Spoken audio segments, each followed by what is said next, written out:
नमस्ते जी।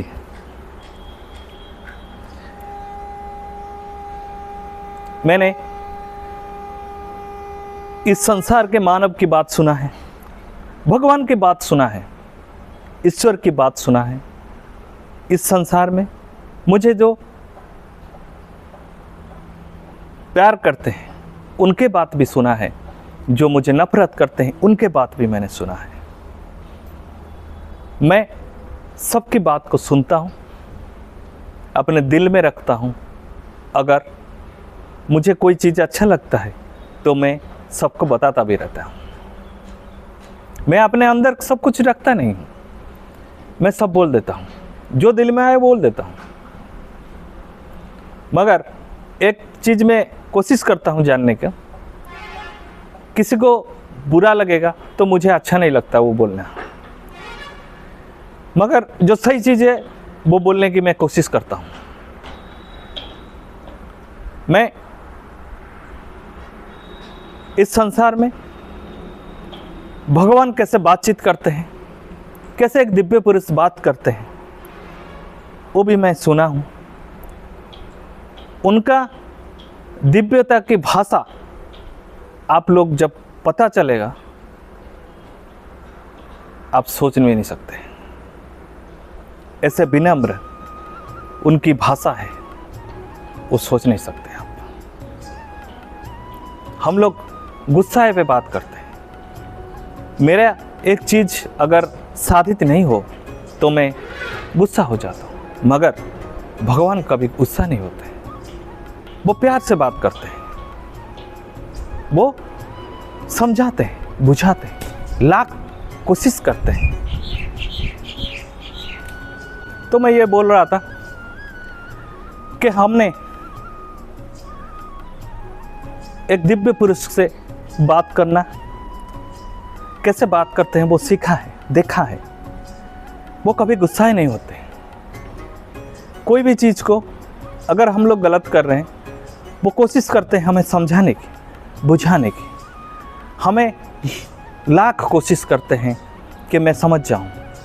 अगर मैं समझ जाऊं तो सही रास्ते पे मैं चल पड़ूंगा।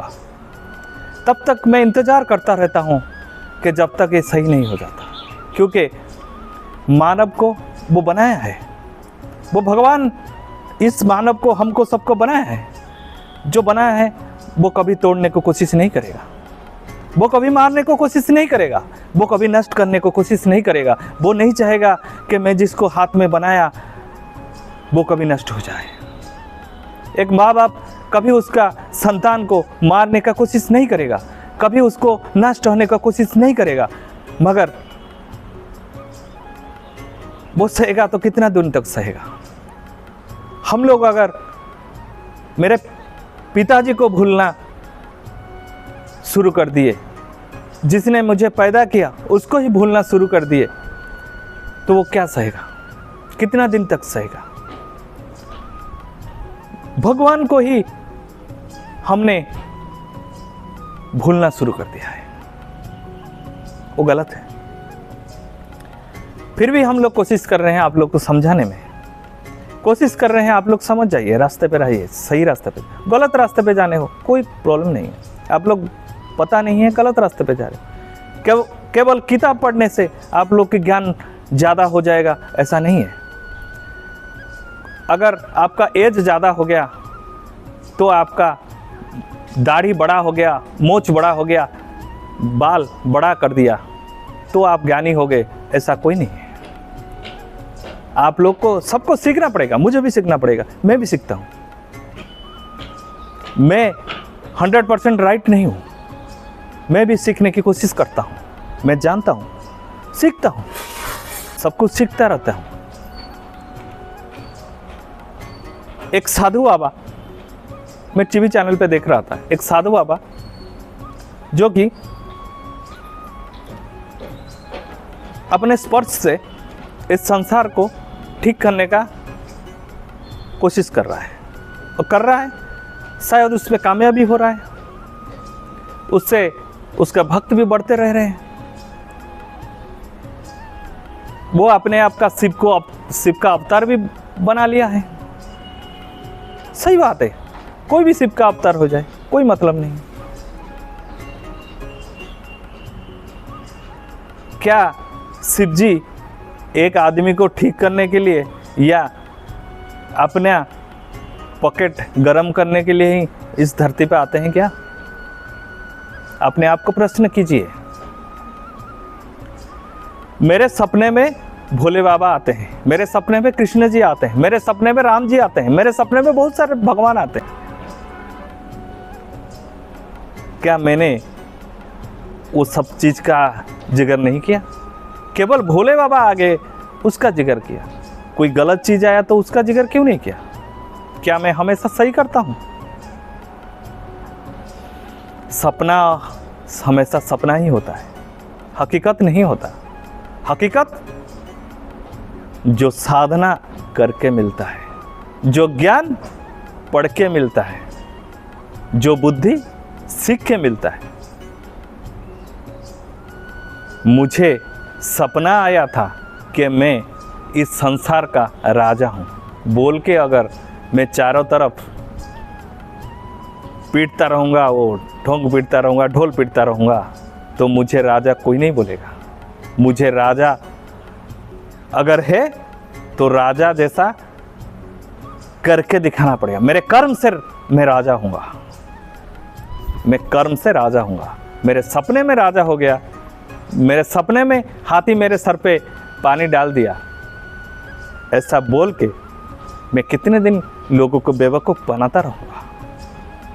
मैं पिछले अध्याय में बोला था कि मेरा इस संसार में एक ही काम है, जो दूसरे को ठगेगा, जो ये भोले भाले जनता को परेशान करेगा, वो मेरा सबसे बड़ा दुश्मन बनने वाला है और बनता रहेगा। दुश्मन मतलब मैं क्षत्रिय हूँ, मैं एक क्षत्रिय हूँ और मैं क्षत्रिय धर्म का पालन करना जानता हूँ।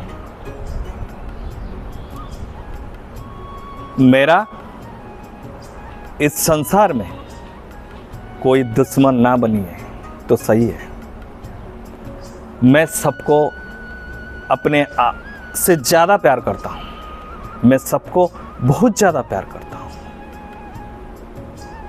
मैं चाहता हूँ सब खुश रहें, मगर दूसरे की खुशी में जो टांग लड़ाता है उसको मैं छोड़ता नहीं हूँ।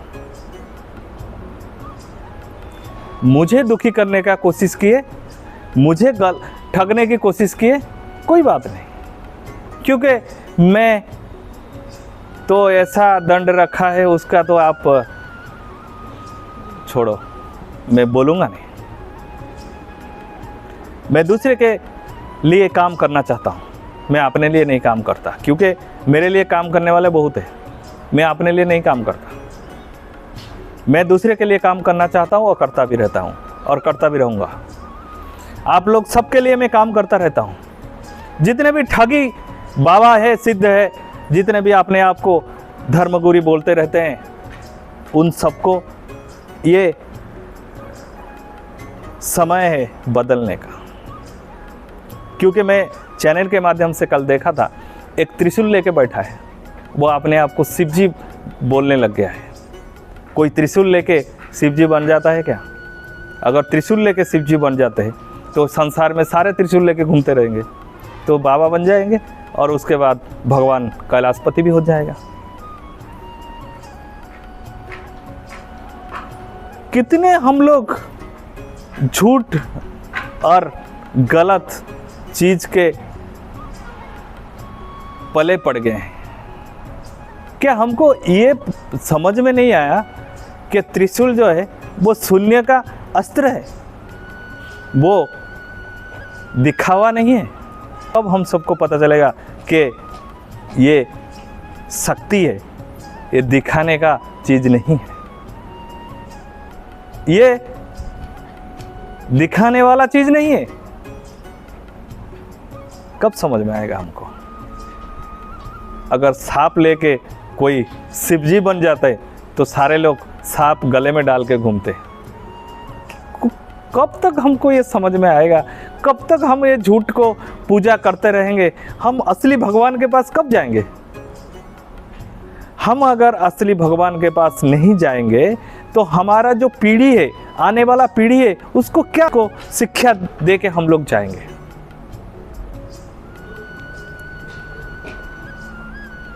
हम लोग सही रास्ते पे चलेंगे तो मेरा बेटा बेटी सही रास्ते पे चलेगा।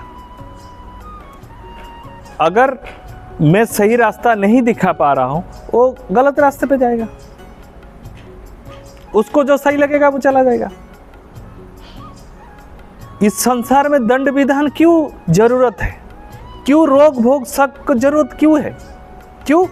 वो एग्जाम्पल्स एक बनाने के लिए कि मैं अगर गलत किया तो मुझे दंड मिलेगा, अगर मैं दारू पिया तो मुझे मौत मिलेगी। अगर ये मेक श्योर किया जाता है कि जो सही रास्ते पे नहीं जाएगा, गलत रास्ते पे जाएगा, उसको बिल्कुल दंड मिलेगा। अगर ये सुनिश्चित हो जाए किसी के मन में तो कभी गलत नहीं करेगा, कभी गलत नहीं करेगा। मैं कितना भी गलत करूं, मेरे मन में यही है कि मुझे कुछ नहीं होगा। जब तक वो डर नहीं है किसी के मन में, वो गलत करता रहेगा। वो डर दंड से पैदा होता है, वो डर रोग भोग शोक से पैदा होता है, वो डर इस संसार में जो कष्ट यातनाएं जी जाती है उससे शुरू होता है। तो जब मेरा पास यौवन है, जब मैं करने की काबिलियत रखता हूँ, उस समय मैं किसी को मानने को कोशिश नहीं करता। अपने आप के अंदर वो कॉन्फिडेंस ज़्यादा हो जाता है। जब मेरा हाथ पैर सूझने लग जाता है, जब मेरा शक्ति कम हो जाता है, बुढ़ापा आ जाता है, तब मैं कुछ करने का लायक ही नहीं रहता। तब अपने आप का जो सेल्फ कॉन्फिडेंस है वो कम होना शुरू हो जाता है। वहाँ भगवान को मानने का काम शुरू हो जाता है। तो मेरे पास तो कुछ बचता नहीं है, तो मैं दूसरे के ऊपर निर्भर करता हूँ, सोचता हूँ शायद मेरा ये पाप धुल जाए। मगर ये सुनिश्चित हो जाए कि अगर मैं गलत किया है संसार में तो मुझे दंड तो मिलना ही है और मिलेगा भी, ये सुनिश्चित होना चाहिए। मैं किसी के पास चला जाऊं, मैं लाख कोशिश कर लूं, गंगा में 4 बार डुबकी लगा लूं, स्वर्ग द्वार में मेरा अस्थिया जला दी जाए, मगर जो गलत चीज़ में किया हुआ हूँ ये संसार में रहते वक्त, उसका दंड मुझे यहाँ भी मिलेगा, इस संसार में मैं जब चला जाऊँ तब भी मुझे मिलेगा। क्योंकि पुनर्जन्म इसी को बोलते हैं कि दंड या रिवार्ड, पुरस्कार या दंड मुझे तो इस संसार में मिलेगा, अगला संसार में मिलेगा, इन बिटवीन भी मिलेगा। जब मैं यहाँ से चला गया और पैदा नहीं हुआ, उसके इंटरिम जो समय होता है, उस जहाँ पे हम लोग मैं बोला था कि उस समय तो हम लोग एक स्थान पे रहते हैं, उस स्थान पे रहते हैं, वो मंडल के नाम पे अभिहित होता है, जो मैं बोला है पहले से। जैसे संसार में 18 मंडल है, तो एक मंडल पे हम लोग को रहना पड़ेगा।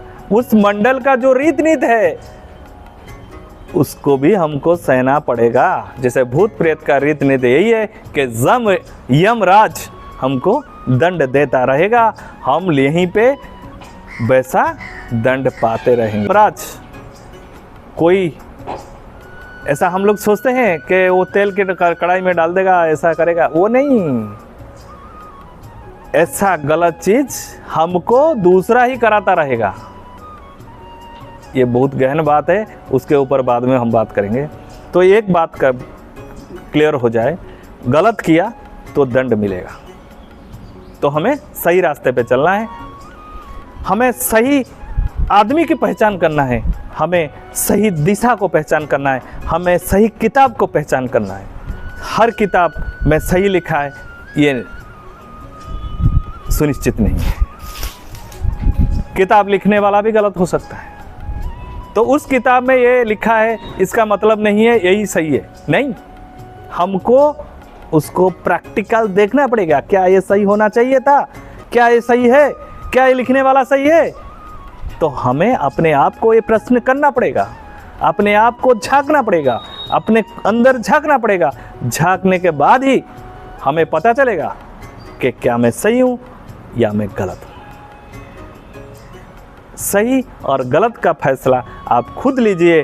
देखिए, आपको ही सब कुछ सही लगेगा। आप सबका भला हो, इस संसार का भला हो, सब अच्छे दिन देखे, सब कुशल मंगल रहे, सबका संसार में खुशहाली आए, ये मैं भगवान के पास प्रार्थना करता हूँ।